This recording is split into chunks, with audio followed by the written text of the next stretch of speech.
BBC বাংলার অধিবেশন প্রবাহতে আপনাদের স্বাগত। আজ আপনাদের সাথে লন্ডন স্টুডিও থেকে আছি মানসী বড়ুয়া, আর ঢাকায় আমার সাথে থাকছেন আকবর হোসেন। বাংলাদেশের সর্বশেষ গুরুত্বপূর্ণ আপডেট সংবাদে আপনাকে স্বাগত। শুরুতেই সংবাদ শিরোনাম, পরে বিস্তারিত। প্রথমেই জানাবো আমাদের হাতে থাকা সর্বশেষ গুরুত্বপূর্ণ সবথেকে তাজা আপডেট সংবাদ। তরুণদের অনেকেই নির্বাচনে জয়ী হবে আশা প্রধান উপদেষ্টার। প্রধান উপদেষ্টা ডক্টর মোহাম্মদ ইউনূস বলেছেন, তরুণ রাজনৈতিক দল রয়েছে, অনেকেই নির্বাচনে জয়ী হবে এই আশাবাদ ব্যক্ত করি। তিনি বলেন, আমি মনে করি যদি তরুণেরা জাতীয় সংসদ নির্বাচনে জয়লাভ করে তারা সংসদে যেতে পারে, তাহলে তারাই অনেক বড় ভূমিকা রাখতে পারবে ভবিষ্যৎ বাংলাদেশ বিনির্মাণে। এ সময় তিনি আরো বলেছেন, আমার দোয়া রইল তারা যেন আগামী জাতীয় সংসদ নির্বাচনে জয়লাভ করে তারা বাংলাদেশের হাল ধরতে পারে।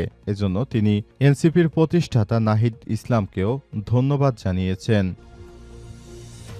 এরপর জানাবো জামাত আমিরের সঙ্গে জার্মান রাষ্ট্রদূতের সৌজন্য সাক্ষাৎ। জামাতে ইসলামের আমির ডাক্তার শফিকুর রহমানের সঙ্গে সৌজন্য সাক্ষাৎ করেছেন ঢাকায় নিযুক্ত জার্মানির রাষ্ট্রদূত ডক্টর রুডিগার লোটোস। আজ রাজধানীর বসুন্ধরায় জামাতের আমিরের কার্যালয়ে সাক্ষাৎ ও প্রাতরাশ বৈঠক অনুষ্ঠিত হয়। সময় তার সঙ্গে ছিলেন দূতাবাসের পলিটিক্যাল ও প্রেস অফিসার শার্লিনা নুজহাত কবির।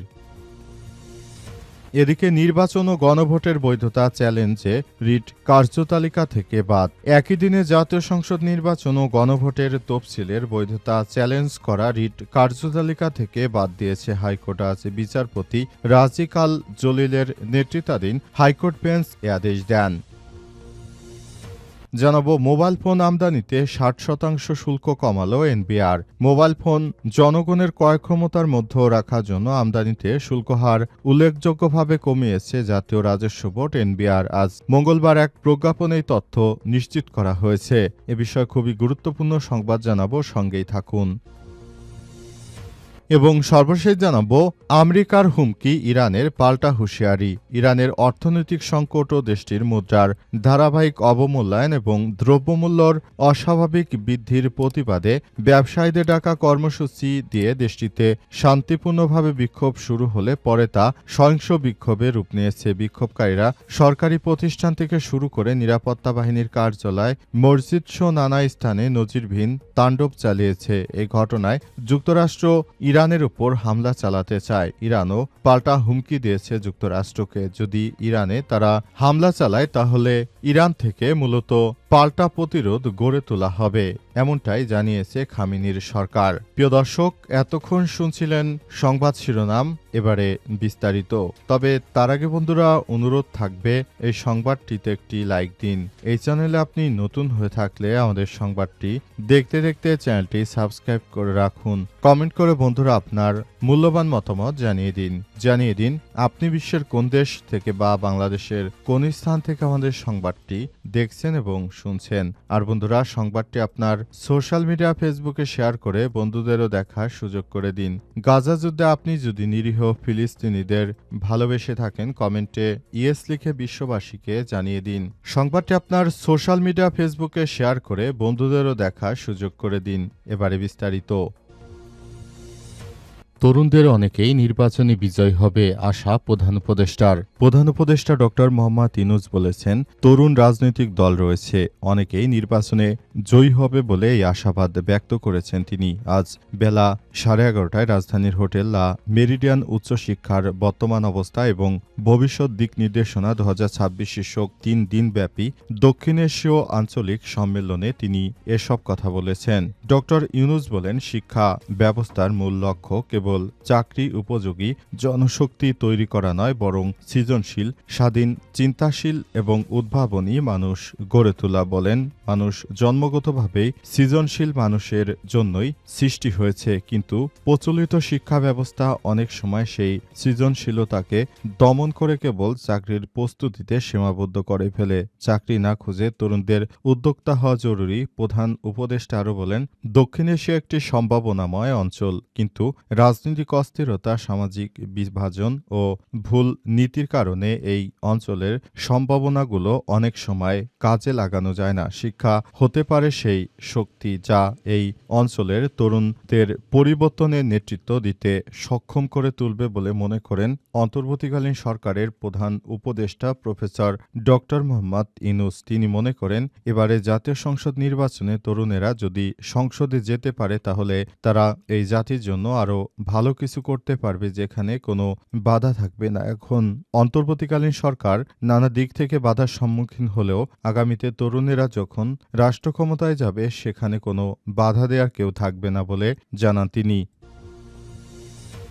জামাত আমিরের সঙ্গে জার্মান রাষ্ট্রদূতের সৌজন্য সাক্ষাৎ। জামাত ইসলামের আমির ডাক্তার শফিকুর রহমানের সঙ্গে সৌজন্য সাক্ষাৎ করেছেন ঢাকায় নিযুক্ত জার্মানির রাষ্ট্রদূত ডক্টর রুডিগার লোটোস। আজ সকাল ৯টায় রাজধানী বসুন্ধরায় জামাত আমিরের কার্যালয়ে এই সাক্ষাৎ ও প্রাতরাশ বৈঠক অনুষ্ঠিত হয়। সময় তার সঙ্গে ছিলেন রাষ্ট্রদূতের পলিটিক্যাল ও প্রেস অফিসার শার্লিনা নুজহাত কবির। জামাতের কেন্দ্রীয় প্রচার বিভাগ জানিয়েছে বৈঠকটি অত্যন্ত আন্তরিক ও সৌহার্দ্যপূর্ণ পরিবেশে অনুষ্ঠিত হয়েছে। এতে আসন্ন ত্রয়োদশ জাতীয় সংসদ নির্বাচন বাংলাদেশের জন্য অত্যন্ত গুরুত্বপূর্ণ বলে উল্লেখ করা হয়েছে।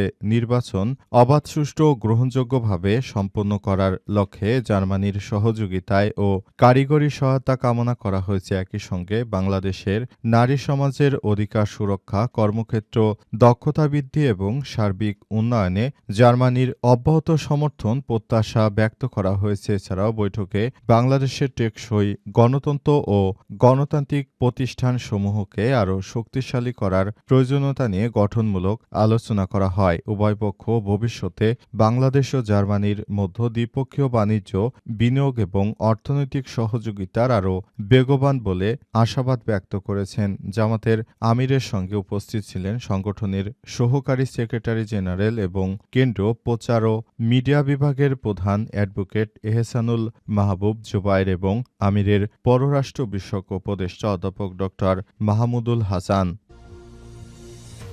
নির্বাচন এবং গণভোটের বৈধতা চ্যালেঞ্জের রিট কার্যতালিকা থেকে বাদ। একই দিন জাতীয় সংসদ নির্বাচন ও গণভোটের তফসিলের বৈধতা চ্যালেঞ্জ করা রিট কার্যতালিকা থেকে বাদ দিয়েছে হাইকোর্ট। মঙ্গলবার বিচারপতি রাজিকাল জলিলের নেতৃত্বাধীন হাইকোর্ট বেঞ্চ এ আদেশ দিয়েছে।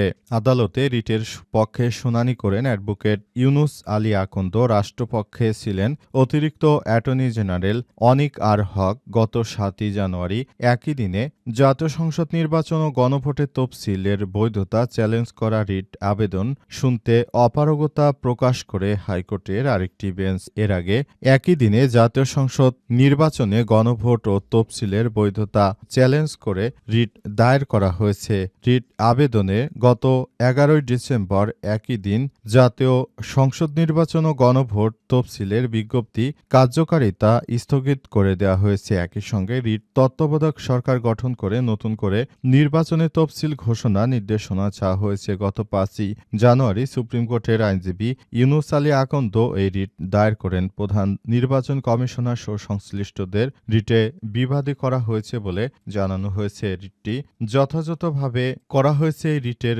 শুনানির বিষয়টিও খুব দ্রুতই জানিয়ে দেওয়া হয়েছে। মনে করা হচ্ছে এই রিটটি করার ফলে আরও সামনের দিকে এগিয়ে যাওয়া যাবে এবং পুরো সিস্টেমটি একটি ভালো অবস্থানের দিকে যাবে। মোবাইল ফোন আমদানিতে ৬০% শুল্ক কমালো এনবিআর। মোবাইল ফোন জনগণের ক্রয় ক্ষমতার মধ্যে রাখার জন্য আমদানিতে শুল্ক হার উল্লেখযোগ্যভাবে কমিয়েছে সরকার। জাতীয় রাজস্ব বোর্ড এনবিআর মঙ্গলবার এক প্রজ্ঞাপনে এই তথ্য নিশ্চিত করে। প্রজ্ঞাপনে বলা হয়েছে মোবাইল ফোন আমদানিতে কাস্টমস ডিউটি ২৫% কমিয়ে এখন ১০% নির্ধারণ করা হয়েছে। এর ফলে মোবাইল ফোন আমদানিতে বিদ্যমান আমদানি শুল্ক ৬০% হ্রাস পেয়েছে।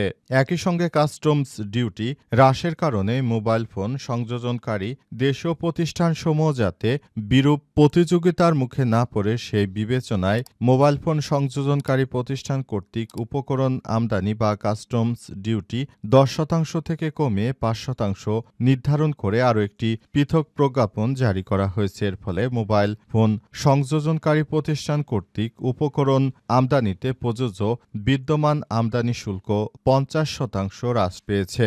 এ অবস্থায় নতুন করে দেশের ভিতর যেন এই মোবাইল ফোন স্মার্টফোন আমদানি নিয়ে আর ব্যবসায়ীরা কোনো ধরনের ঝামেলা তৈরি করতে না পারে সেই ব্যবস্থাই গ্রহণ করেছে সরকার এবং ব্যবসায় বান্ধব একটি পরিবেশ তৈরি করার নির্দেশনা দিয়েছে তারা এবং সে অনুযায়ী ব্যবসা বান্ধব একটি পরিস্থিতি তৈরি হয়েছে।